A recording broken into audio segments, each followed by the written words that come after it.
Informasi terkini pasca ledakan rumah polisi di Mojokerto selengkapnya akan disampaikan jurnalis Metro TV Belinda Firda dari Polda Jawa Timur. Belinda, apakah pemilik rumah yang juga anggota polisi masih diperiksa saat ini? Apakah benar ledakan berasal dari kembang api? Nailan pemirsa, selamat sore. Benar, hingga saat ini pemilik rumah anggota kepolisian yang meledak di Kabupaten Mojokerto, Jawa Timur masih terus diperiksa. Dan memang pemeriksaan ini dilakukan oleh Bitpropam Polda Jawa Timur dan juga Ditreskrim Polda Jawa Timur bertempat di Polres Mojokerto. Karena memang kemarin setelah terjadi ledakan sekitar pukul 8.25 waktu Indonesia Barat di rumah milik Aibda Maryudi, ini langsung diamankan sekitar pukul 11 waktu Indonesia Barat di rumahnya.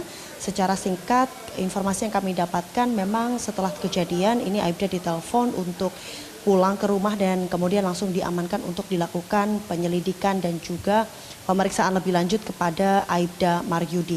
Dan memang benar hingga saat ini Aibda M ini masih berstatus sebagai saksi, belum ada pergantian status hingga saat ini.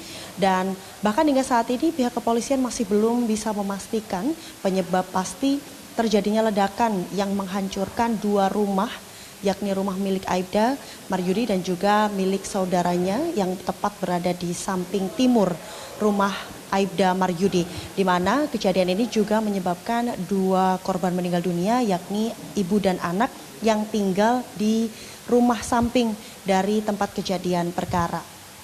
Dan memang dua korban tersebut kemarin sudah dimakamkan sekitar pukul 16 waktu Indonesia Barat.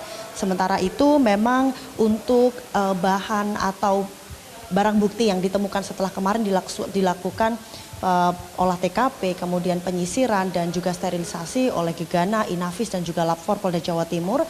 Barang-barang yang ditemukan diamankan diantaranya adalah 3 selongsong kembang api. Kemudian di dalamnya ini disebutkan juga oleh pihak Lapfor bahwa ini mengandung bahan-bahan kimia yang mudah meledak, namun tingkatannya low explosive. Ini yang perlu digarisbawahi pemirsa, disampaikan oleh Lapfor. Di antaranya ini adalah klorat, sulfur dan karbon. Namun hingga saat ini masih belum ada jumlah pasti seberapa banyak bahan kimia yang ditemukan atau disimpan di rumah tersebut sehingga menyebabkan ledakan yang cukup membuat panik warga dan juga menyebabkan kerugian material, ada rumah yang rusak dan juga korban jiwa. Naila. Ya, Belinda, selain korban jiwa pasca ledakan, seperti apa kondisi korban terdampak lainnya?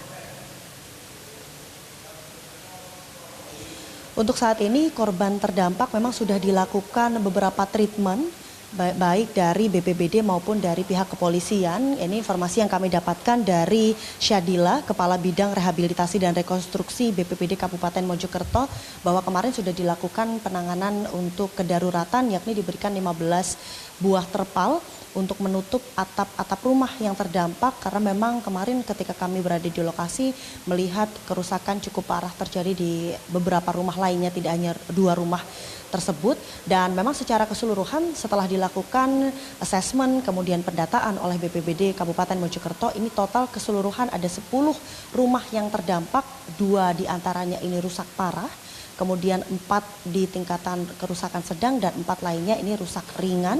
Sementara itu untuk sementara juga sudah kemarin diberikan langsung bantuan logistik untuk kedaruratan. Sementara itu untuk proses selanjutnya apakah dilakukan rehabilitasi rumah untuk pembangunan dan lain sebagainya, ini pihak BPBD Jawa Timur Kabupaten Mojokerto masih menunggu hasil dari Inafis. Apakah ledakan kemarin tergolong bencana atau tidak? Kalau tergolong bencana ini disebabkan adanya kegagalan teknologi. Ini berarti terjadi bencana, maka BPBD Kabupaten Mojokerto bisa melakukan proses selanjutnya, yakni rehabilitasi rumah-rumah yang mengalami kerusakan. Namun apabila tidak, ini BPBD tidak bisa melakukan apapun. Sehingga sampai saat ini untuk penanganan rumah-rumah yang terdampak dari ledakan tersebut masih menunggu hasil dari Inafis. Sementara itu dari pihak kepolisian juga sudah melakukan beberapa bantuan, diantaranya hari ini tadi dikirimkan dari Bidokes Polda Jawa Timur ada trauma healing yang diberikan untuk keluarga korban maupun juga untuk warga-warga terdampak. Karena kemarin kami juga sempat berdialog dengan beberapa warga, ada yang mengalami shock cukup berat karena suara ledakan yang didengarkan cukup keras dan juga getarannya cukup kuat. Dan juga ada bantuan uang tunai yang diberikan oleh Polres Mojokerto kepada keluarga korban yang meninggal dunia. Sementara demikian kembali ke studio. Baik, Belinda Firda melaporkan dari Polda Jatim. Terima kasih dan selamat bertugas kembali. Jelajahi cara baru mendapatkan informasi. Download Metro TV Extend sekarang.